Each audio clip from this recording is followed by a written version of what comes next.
parents or parents-in-law to have another apartment in the same community, maybe even just next door. So they have separate residences. So they're not like together 24/7. Each part of the house, they can reach them pretty quickly. So that's like the ideal situation for a lot of reasons. So to add to that, I think it's really interesting. My wife is originally from Yantai, Shandong, which is a city in Shandong. For people who don't know, that's near the coast. It's a lovely town. But my wife really likes Wuhan, so we got a very small apartment. And I live in this humble apartment next to our apartment. And her mom and dad were like, because this is like, I don't know, 1,000 miles away.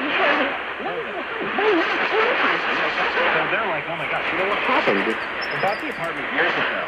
Her mom and dad, last year, bought an apartment in Wuhan. 救助隊が到着するまでの間、しておくといいことなどはありますか？はい。しておくと役立つ応急処置はあります。意識がない人の場合は、舌が落ち込むと窒息してしまうので、翌日に寝かせておいてください。熱中症の場合は水分と塩分を補給して、体を冷やすことです。低体温症は、食べる、隔離、保温、加温で体を温めることが大切です。怪我をして出血した場合はどうしたらいいでしょうか？出血していたらその部位を強く押さえて圧迫止血してください。その際、他人の血液には直接触らないこと、ゴム手袋やポリ袋などをつけて処置してください。また、出血がひどい時に立たせると頭に行く血液が減って気を失ってしまう場合がありますので、出血している時は体を横に寝かせた状態にしておいてください。骨折していた場合はできることはありますか？はい。骨折した場合は動かすと出血が増えたり痛みが強まりますので、人从未停止过对宇宙的探索。从东方红1号成功发射到嫦娥探验，天问问天，神州逐梦，赴九天问苍穹，跨越星辰大海，我们永远在路上。而对于我们每一个普通人来说，一代又一代航天人永不放弃勇敢逐梦的精神，也一直在鼓舞激励着我们追逐自己的梦想。接下来，请您欣赏作家蒋曼的文章《一棵有梦想的树》。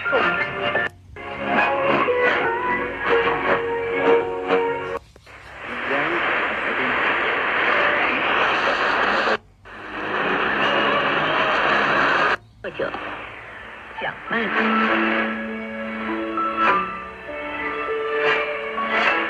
从前有一棵树，当它还是种子的时候，就有自己的梦想。它不想停留在任何地方，它要像鸟儿一样四处流浪，看尽世界。这是老树听鸟儿们说过的事情，它们广阔无边。可你看啊，它不久前就种植了说。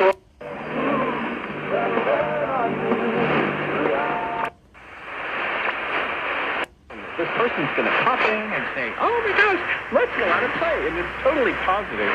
But, you know, it's nice to take a break.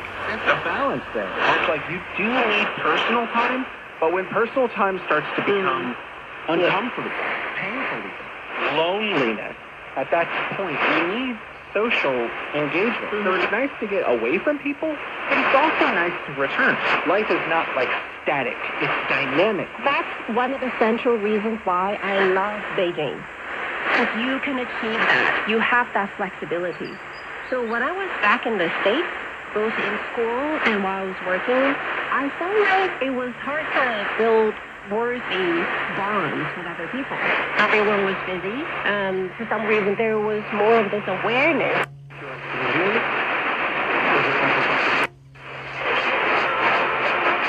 À l'établissement d'un partenariat stratégique sur les terres rares afin de soutenir les industries françaises. Il s'agit de la première visite d'État d'un président français à Madagascar depuis 2005.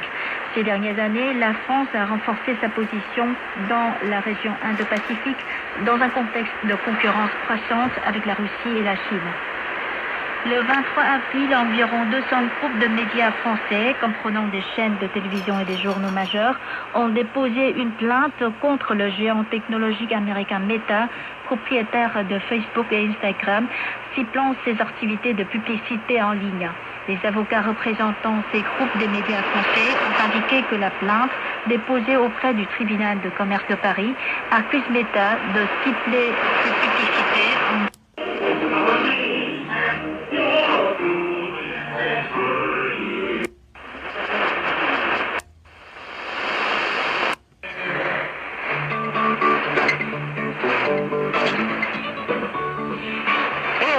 Jason Smith, host of the Bridge Podcast from sunny California. If you like the show, don't forget to subscribe.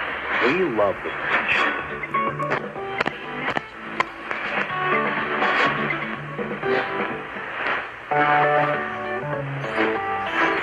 You're listening to The Bridge.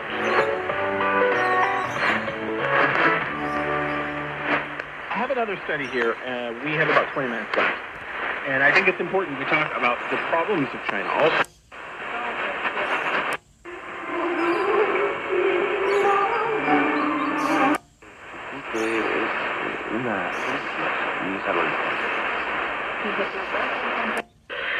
We're going to follow up on that, Bill, and I will try and calm my nerves, blood pressure and everything else.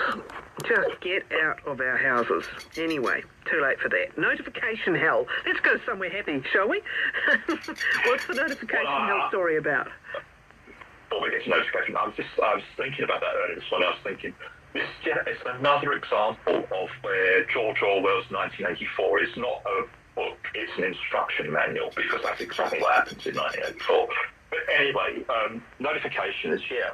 It was a marketing promotion from 2 Degrees saying that 50% of New Zealanders feel that they are overwhelmed by notifications, which is perfectly good. But interestingly enough, I mean, I'll just tell you that half of New Zealanders say they receive too many notifications, 37% say they feel overwhelmed, panicked or anxious, and 30% say they concentrate, struggle due to the number of notifications.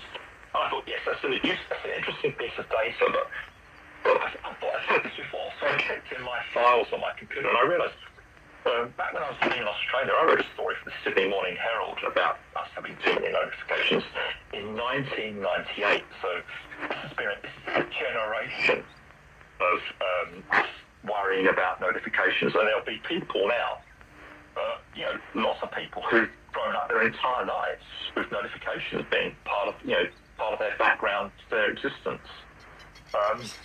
It's been going on for such a long time.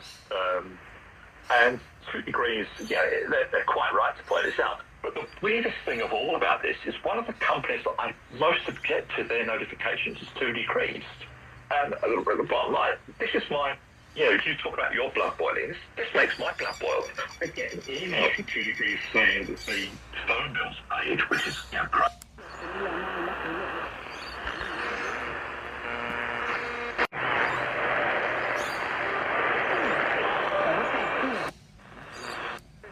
Jolliness. I think that they might not have had a good relationship. No, I think it was just normal because, Steve, you probably cooked for the whole family for decades and took care of the kids. Sure. It's in Japan, so the women, a lot of women, they stay-home wives. Yeah. And she was like, oh, gosh, Yeah. nowadays, I have all the money, and my kids give me money. And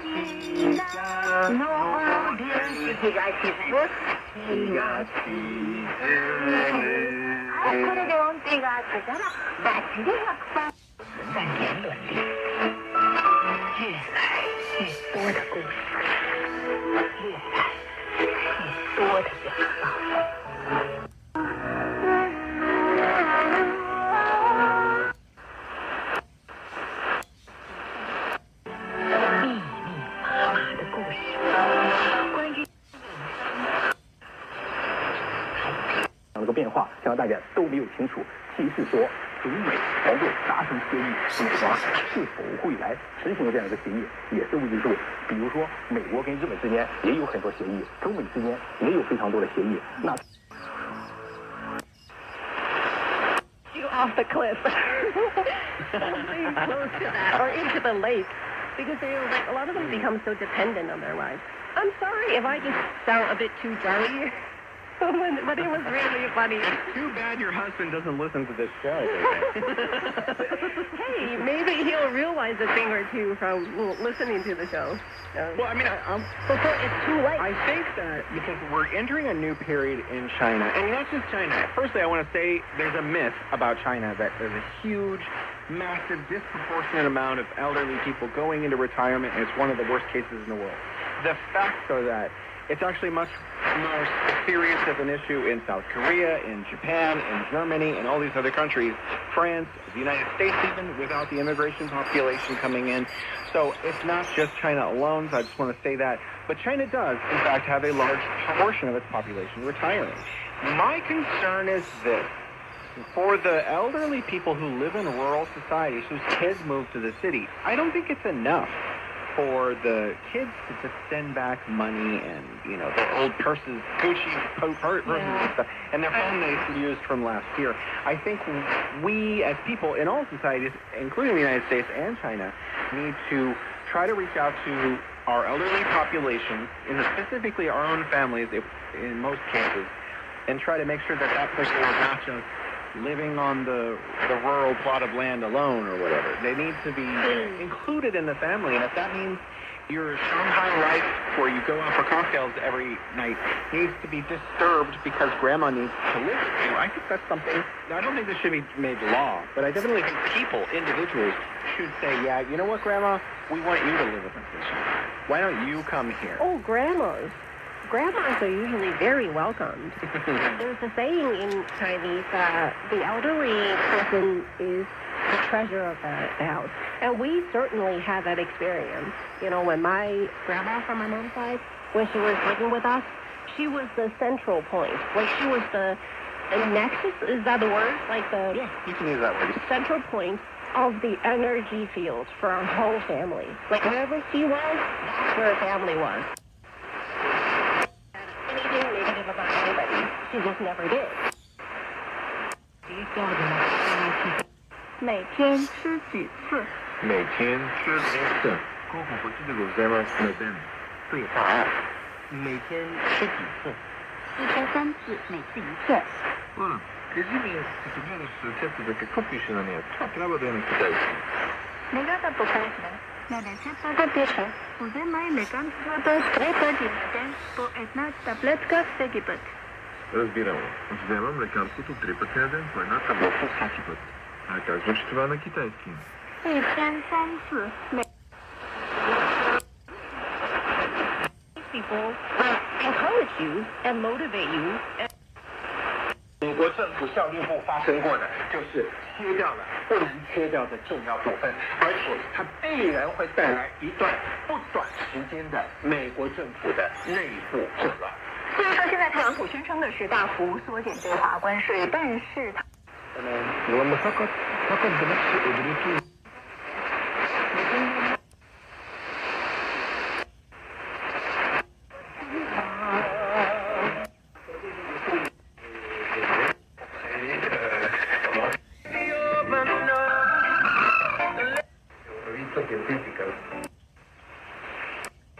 Simplemente agradecerle, Rodrigo Limón Chávez, técnico de proyectos de la oficina de la OEI en Ecuador. Muchísimas gracias. Saludos a toda Iberoamérica.